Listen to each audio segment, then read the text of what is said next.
See question number 5D, this is a comparative question and really an interesting question.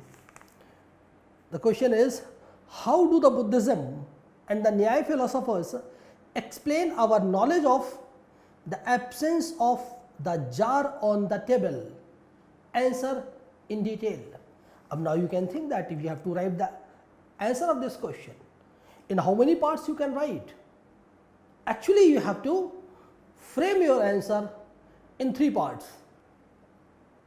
The keywords of the 3 parts of your answer should be, first is abhava, because you can see the statement that is mentioned in your question, that the knowledge of the absence of the jar on the table. So, absence means abhav, this you have to mention. Then you have to come to the second part, how the abhav is explained, accepted in the Nyaya school of Indian philosophy. And then you have to mention about Buddhism, and then you have to write that how Buddhist concept of abhava is different from Nyaya concept of abhava. Now you have to know that what exactly you have to write in these 3 parts. In the introduction part where you write about abhava, that is non-existence, you have to mention that non-existence, that is abhava, is differently explained in Indian philosophy, because in a few schools this is accepted as a reality, but a few schools do not accept abhava or non-existence as a reality. Then you have to come to the second part, that is Nyaya part. Nyayikas accept abhava or non-existence as a reality, and they say that its knowledge is possible through perception. What they say, that absence of jar on the table we can explain as a character, of the table. As other characters are there, likewise this is a character of the table, that jar is on the table. The jar cannot be perceived without the table.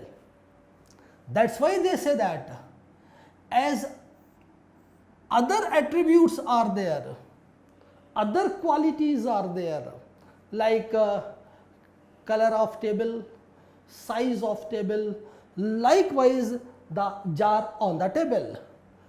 They say that this is simply an adjectivity. That's why they talk about a special type of sannikarsha, sense connection, that is visheshana, visheshya, bhava. In perception they talk about 6 types of connections: sanyog, sanyug samvaya, sanyug samvay samvaya, samvaya, and visheshana, visheshya bhava. Sanyog, sanyug samvaya, sanyug samvay samvaya, samvaya, samvay samvaya, and visheshana, visheshya bhava.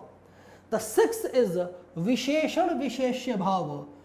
This is a kind of sense connection, sannikarsha, and by this you come to know about the absence of jar on the table. Means sometimes you have connection with substance, sometimes you have connection with attribute, but sometimes you have neither you have connection with substance nor you have connection with the attribute.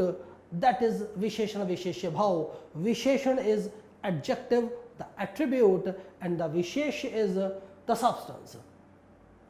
It means Nyayikas have accepted abhava as a reality and its knowledge through perception, and for this purpose they have accepted a special kind of sannikarsha, that is visheshana, visheshya bhava. What they say, that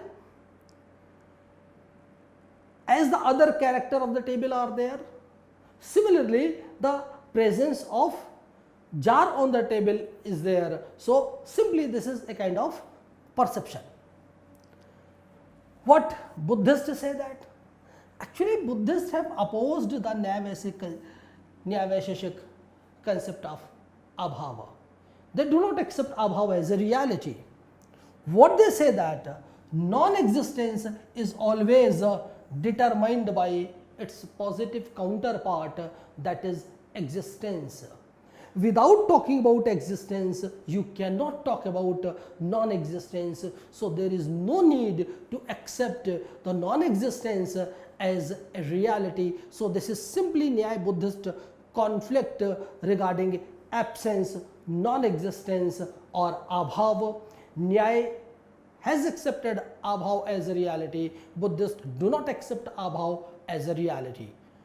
So this is all about question number 5D, and in this frame you have to write your answer if you want to fetch more marks. Thank you.